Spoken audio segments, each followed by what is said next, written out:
Bueno, gracias a todos por reportarse desde distintos lugares. Hoy no he podido revisar, pero hay reportes de todos ustedes, sobre todo con el tema de la lluvia en Venezuela. Muchísimas gracias. Vamos a ver si más tardecita, al regresar del corte.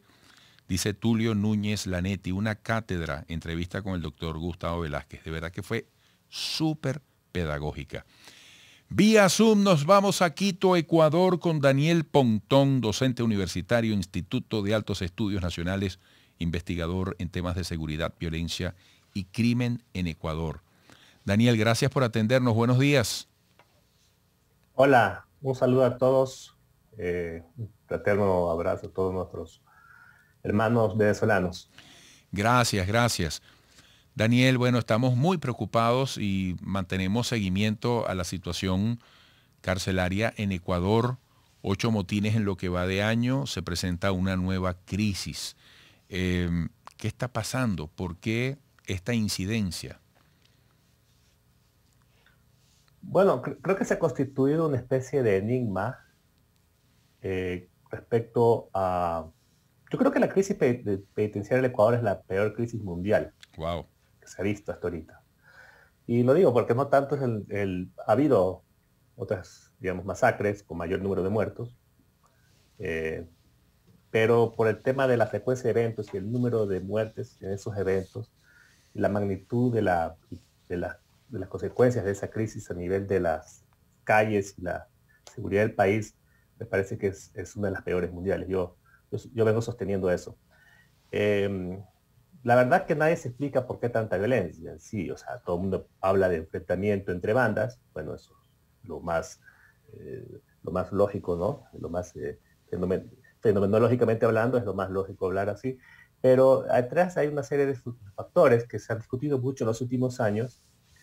Entre esos hay factores más de índole estructural, por ejemplo, sí, hubo una explosión de la población penitenciaria, hacinamiento, fallas en la infraestructura, corrupción, una serie de problemas del Estado en manejo de las cárceles.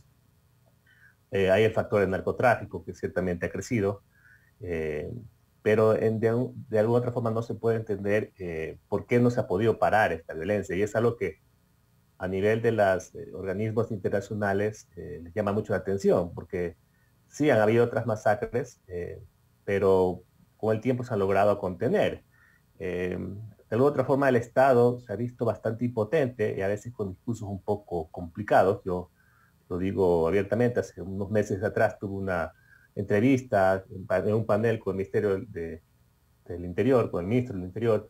Yo le pregunté por qué no habían podido parar las cárceles, la violencia, y él me contestó, bueno, es que no podemos entrar porque queremos evitar un carandirú. O sea, me sonaba medio paradójico esto, porque al final de cuentas ya tenemos un carandirú y peor, ¿no?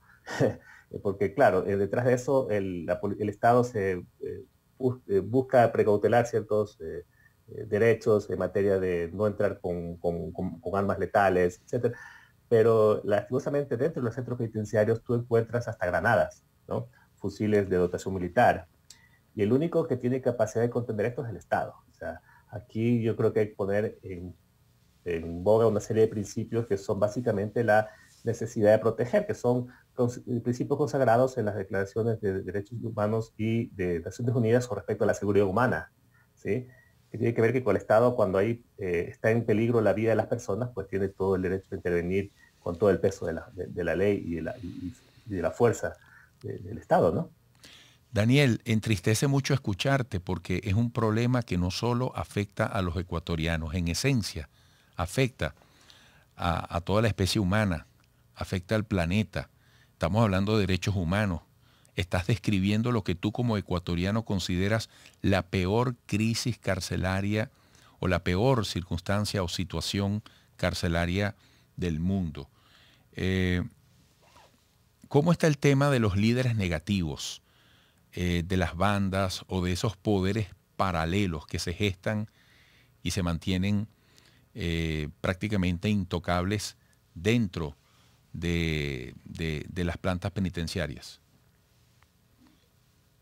A ver, estos líderes son una especie de demonios que se han hecho extremadamente populares por todo el tema de la amplificación mediática y obviamente la violencia genera ciertas lesiones peligrosas y bueno, genera una especie de fascinación por los demonios, ¿no? Hasta tal punto que tienen más popularidad que los mismos ministros, ¿no? A ver, el tema básicamente de Ecuador empieza con la muerte de un líder carcelario que se llamaba Rasquiña, que era como el que mantenía un statu quo dentro de la cárcel, que una cierta convivencia pacífica. En el año 2020 él salió liberado en situaciones muy anómalas, muy sospechosas, y 6 meses después fue asesinado en la ciudad de Manta. A partir de eso se desató una ola de violencias de disputa entre las mismas facciones que él mismo gobernaba, que se disputaba el control. Esa es la tesis policial que se ha manejado hasta ahorita. Y ahí se ha desprendido una serie de grupos criminales, varios grupos criminales. Primero el hegemónico, los choneros que le dicen, y por otro lado tienes a una serie de facciones, tiguerones, águilas, lobos, etcétera, etcétera, que se han han creado nuevos liderazgos, ¿no? Pero extremadamente violentos. Y la cuestión es que a partir de eso se desató la primera crisis, una masacre, la primera crisis en el año 2021, en febrero, donde murieron más o menos 80 rebeldes simultáneamente en 5 centros penitenciarios. Luego hubo una en julio, después hubo en septiembre, que fue la peor, de 120, solamente en Guayaquil, después hubo uno en noviembre, que hubieron 60 y pico, y así sucesivamente, ¿no? Y ahorita este problema se ha extendido otra vez a cárceles menores, como Santo Domingo, Esmeraldas, etcétera, ¿no? Estos líderes, de alguna otra forma, el gobierno ha hecho una especie de mal necesario, porque ellos han creado un concepto de pacificación, que de alguna otra forma yo estuve de acuerdo, porque yo siempre he dicho que si uno busca la paz, uno tiene que ver hasta con el diablo, ¿no? Entonces es un poco pragmática. Pero cuando el Estado creó esta comisión de pacificación, un poco buscó interlocutores. Yo siempre he dicho, la organización social es importante, inclusive dentro de las cárceles, porque si los presos tienen situaciones bastante desventajosas socialmente, tienen derecho a organizarse, pero no son ellos los voceros, sino son los mismos líderes criminales. Y fueron ellos los voceros que negociaron la paz. 6, 7 meses después, en junio, se entregó un resultado de esa comisión, y lo que se demostró básicamente es que estos líderes manejan el día a día de las cárceles, hasta con un poder omnímodo, ¿no? Hasta el punto que le dijeron al Estado, al gobierno, que ellos pueden garantizar la paz siempre y cuando se cumplan varias condiciones, y si se cumplen esas condiciones, algún día podrán pensar pacificarse, o sea, básicamente diciéndole cuando a ellos les dé la gana, ¿sí? Y eso me parece que fue metodológicamente un error del Estado, porque se les dio, por un lado, mucho protagonismo, por otro lado, negociaron ciertas prebendas, y al parecer el Estado incurre en la famosa mala lectura que se hace, que creer que la pacificación es llegar a acuerdos y darle preponderancia a un grupo por sobre otro.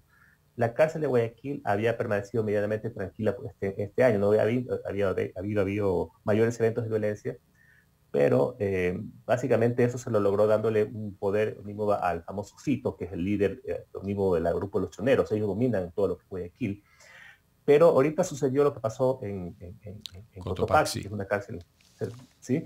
Que al parecer hay una otra agrupación que es bastante grande, se llama Los Lobos, y al parecer su líder máximo fue asesinado, no se sabe por qué situación, pero eso está desatando otra ola de violencia. Bueno. Entonces, al parecer esa paz mafiosa que se busca, son de corto plazo, y eso realmente es un error. Mientras tanto, no hay ninguna capacidad del Estado, al menos de diseñar una metodología de intervención eficaz que permita contener preventivamente estos eventos, ¿no? Ya. Daniel, oye, gracias por lo exhaustivo de tu análisis. 16 muertos se agregan a la lista de 300 o integran la lista de 379 de internos que han fallecido en 8 motines desde 2021. Estos 16 de los hechos recientes en Cotopaxi. Bueno, nos mantenemos en contacto, Daniel. Un abrazo desde Venezuela. Muchísimas gracias. Un saludo a todos. Daniel Pontón es docente universitario del Instituto de Altos Estudios Nacionales, investigador en temas de seguridad, violencia y crimen en Ecuador. En este programa promovemos pertenencia latinoamericana. Volveremos.